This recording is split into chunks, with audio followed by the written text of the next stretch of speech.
Stenographer అంటే మీకు గుర్తుండే ఉంటది. కోర్ట్‌లో మనం కేసు జడ్జిలు, లాయర్లు అందరూ ఉంటారు. కానీ వీళ్ళందరిలో ఎవరన్నా మారుతుంటారు కానీ స్టెనోగ్రాఫర్ మాత్రం ఖచ్చితంగా ఒక పాయింట్ దగ్గర కూర్చొని జడ్జి గారు గానీ, లేకపోతే వాదులు, ప్రతివాదులు గానీ ఏం మాట్లాడుతున్నారో వాటన్నిటిని అచ్చు తప్పు గాకుండా అక్కడక్కడ టైప్ చేస్తా ఉండే ఒక స్టెనోగ్రాఫర్ ఉంటారు. ఆమె నుంచి ఒక హీరో పాయింట్ తీసుకోవచ్చు. ఆమెని హీరోగా చేసి ఒక కథ చేయొచ్చనే ఒక థాట్ రావటమే చాలా గొప్ప విషయం. ఆ గొప్ప థాట్ వచ్చిందే అశ్విని అనే ఒక డైరెక్టర్‌కి. ఆ డైరెక్టరు ఎవరో కాదు.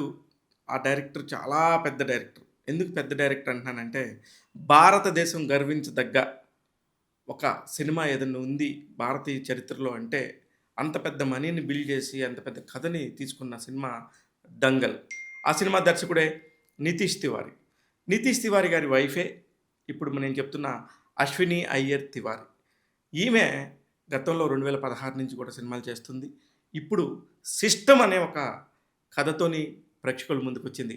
అమెజాన్‌లో డైరెక్ట్‌గా విడుదలైన ఈ సినిమా ఎంత బావుందంటే, అంటే కోర్టు డ్రామా గనుక ఐడియా ఉండాలి. కోర్టు డ్రామాకు సంబంధించి సినిమాలు చూసే వాళ్ళకైతే గనక ఈ సినిమా చాలా బావుంటది. అంటే బెస్ట్ రైటింగ్‌లోనే చాలా గొప్పతనం ఉంటది.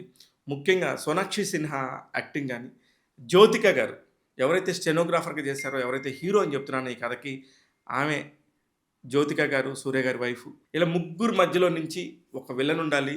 ఆ విలన్ గూడా ఆ లా వ్యవస్థ నుంచే ఉండాలి కాబట్టి 'సోనాక్షి సిన్హా' ఫాదర్‌గా చేసింది 'అశుతోష్ గోవారికర్'. వీళ్ళందరూ గూడా అసలు అత్యద్భుతమైన నటులు. ఇంతకంటే పెద్ద స్టార్ కాస్ట్ గురించి చెప్పుకోవడానికి కూడా ఏం లేదు. ఇంకా మిగతావి ఒక 3, 4 క్యారెక్టర్స్ ఉంటాయి అంతే తప్ప, మొత్తం కథంతా కూడా వీళ్ళ చుట్టూ తిరుగుతా ఉంటది. ఒక చిన్న సీన్ సినిమా స్టార్ట్ అవ్వగానే మొదటి నిమిషంలోనే ఒక సూసైడ్ అటెంప్ట్ ఉంటది ఒక జైల్‌లో. అక్కడి నుంచి సినిమాని ఎటువైపు తీసుకెళ్ళాడు, ఎవరెవరిని తీసుకొచ్చి ఇందులో ఇన్వాల్వ్ చేశాడనేది బ్యూటిఫుల్‌గా తెరకెక్కించారు. అలాగే 'సోనాక్షి సిన్హా' గారు ప్రీ క్లైమాక్స్, క్లైమాక్స్ దగ్గరకొచ్చినప్పుడు తెలియకుండానే ఆమె కళ్ళల్లో ఒక బాధ కనిపిస్తది. అది ఆమె న్యాయం వైపు పోరాడుతుందా? అన్యాయం వైపు పోరాడుతుందా? అనేది అర్థం గాక.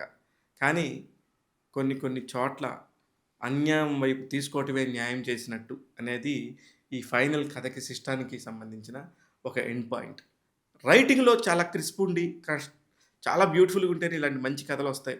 2 గంటల 4 నిమిషాలు మాత్రమే ఈ సినిమా ఉంది. 2 గంటల 4 నిమిషాలు కదలకుండా చూస్తే మాత్రం చాలా కీన్ పాయింట్స్ ఉంటాయి. చాలా బ్యూటిఫుల్‌గా ఉంటది. అందుకే ట్యాగ్ తెలుగు సిస్టమ్ సినిమాకి ఇస్తున్న రేటింగ్ 3/5. నేను మీ శివ మల్లాల.